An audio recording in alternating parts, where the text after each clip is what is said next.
Unit 4. Recording 3. 1. I really admire Annie Lennox, the singer. Not just a singer, I don't know what you'd call her, I suppose a humanitarian in a way because of the work she does raising awareness of the impact of HIV and AIDS on women and children in particular, especially in South Africa. In 2009, she won the Woman of Peace Award for that work. And it all started when she went to take part in a concert for a campaign, an HIV campaign that Nelson Mandela had organised in South Africa. And from then on, I think she's raised over $2 million now to help with treatment, testing, HIV education and prevention programmes. And, from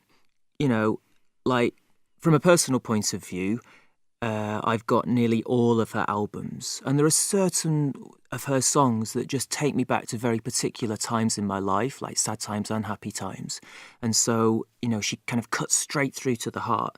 But I particularly admire the fact that she's dedicated time to helping other people. I mean, when you find great success like that, and you actually have the time and resources to enjoy your wealth and success and money, and you take out huge swathes of time to help other people around the world, and be of service to others, I think that's very admirable and a role model for us all. 2. Al Gore was vice president of the USA in the 90s and at the turn of the century.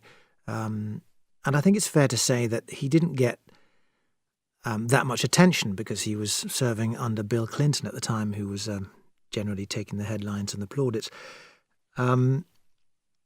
But he sort of became better known when he tried to become president himself. But anyway, soon after that, he sort of dedicated himself, at least more in the public consciousness. He became known as a kind of environmental activist. He helped with a documentary called An Inconvenient Truth, which was based on his own book.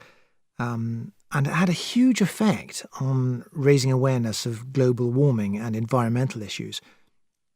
A lot of these things are spoken about now, and it seems it's much more commonly in the news. But at that stage, really, it was not a very common subject, and it made a massive difference, and I really admired him for that.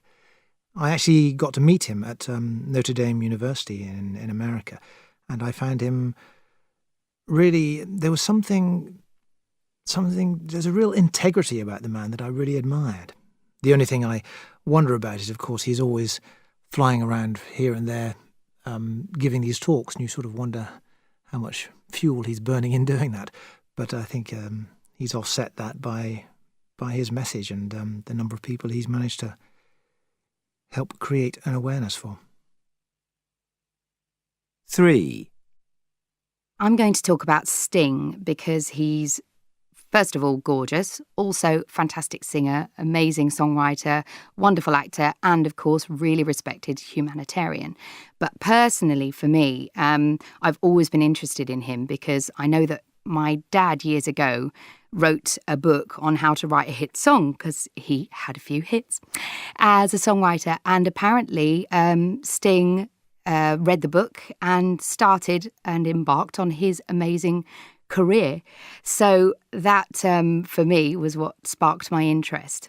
And he started, as far as I know, in the 1980s after he was a teacher. That was his background. So obviously he's a really clever man and knowledgeable as well. And that was when I was growing up in the 1980s. So I remember him touring and singing in concerts for Amnesty International. And some of his songs also deal with social justice, like Driven to Tears, which I think it was around the same time, which was about world hunger.